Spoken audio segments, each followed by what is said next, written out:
So, so you spoke about, I was going to ask you about values integration. You spoke a little bit about that, and that's based on polarity theory and Barry Johnson's work on polarity management.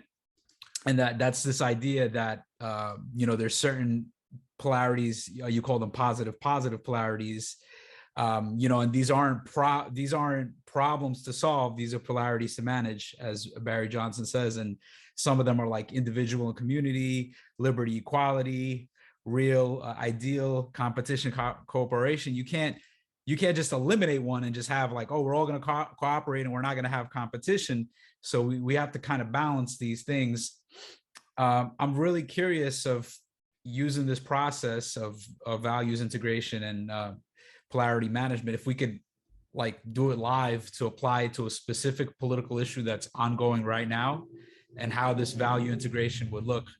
So I'm not sure if you have a specific political issue you would like to apply it to. I have this website opened. It's called I Side With, and it has all these social issues, these big things. So you could either choose one, or I can maybe choose one that we can explore. Sure. I'll recommend one, but let me just talk a little bit about the provenance of what I'm about to talk about. So this idea that the world is characterized by polarities, that doesn't come from Barry Johnson. That comes from Lao Tzu and Heraclitus, in antiquity. And so this is a very ancient idea. Tip of the hat to Barry Johnson for bringing it and popularizing it within business as a practice, and for identifying some of the subtle elements of it. But and there's many other academics who've been working in this field as well. So this idea of polarities is a subset of this larger dialectical pattern of development that I mentioned, right? Thesis and antithesis. That's another, the way it's described by Hegel and the idealists was any identity and difference is a dialectical relationship. But there are certain subset of overall dialectical relationships which have a unique characteristic, and that is particularly values and things that create value are almost always associated with a polar pair, right? So you mentioned liberty and equality, right? And that's a good one to apply to a live situation, because if we think about, for example, the movement for equality, both income inequality, to try to bring people more into inequality, and the movement for racial equality, both of which I endorse, very important, right? We want greater racial equality in America. We want greater income, because it's undemocratic to have super rich people and then, people who are homeless, right? So these are our political goals, which I share. But it's important to see that when you have, for example, the polarity of liberty and equality, the principle is that liberty and equality are both value-creating propositions or ideals, right? We want a society that has relative equality. We want a society that has relative liberty. But these polarities are joined in the sense that they're interdependent. They're interdependent in a variety of ways, which we could unpack, for an entire hour. But one simple way of talking about it is that when you have a value polarity that ultimately is a system, where the value of one pole is its value creating capacity is partially governed by the other pole, in the sense that the way the poles work together ideally is that they have a relationship of challenge and support, right? So that they're not trying to eliminate each other, but they're not the same as each other. They're in tension with each other. And that degree of tension, it's a mutually moderating back and forth relationship.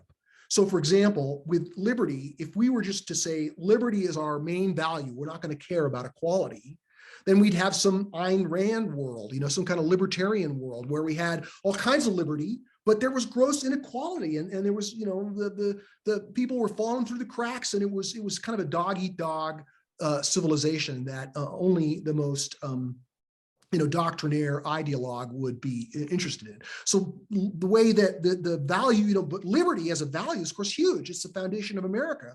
So liberty is important, but if you let it go all the way, then it creates pathology. It needs this, say, well, we need equality too. Equality's got to challenge unrestrained liberty and say, you have rights, but you also have responsibilities. Same with liberty. Same with equality. If we were to say equality is our only value, and that the individual is only a cell, right, as George Orwell parodied it, right? So in other words, that the collective is what's most important. The individual doesn't matter. And that what we have to do is we have to socially engineer the collective so that we make it like we want it.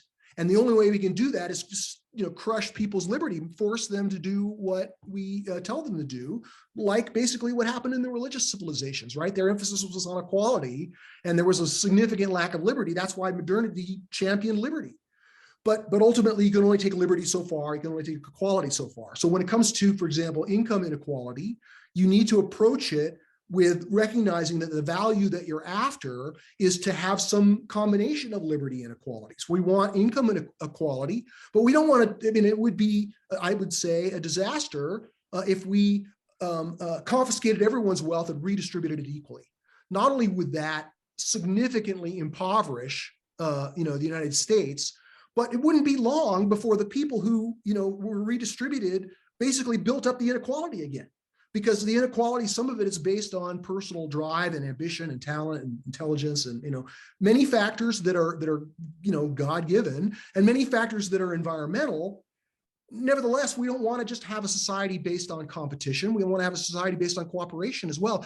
Competition and cooperation, as you mentioned, another interdependent polarity, and for example, sometimes these worldviews, because of their orientation, if you have a communitarian-oriented worldview, then the natural tendency is to always side with the communitarian pole, right? So one of the things about every one of the polarities you mentioned, and every one that we could chart, that they're characteristic by a part and a whole, right? So liberty is the part, equality is the whole. Competition, cooperation. Competition is the part, cooperation is the whole. Real and ideal. Real is the part, ideal is the whole, right? So philosophically, you can see that pattern in every one.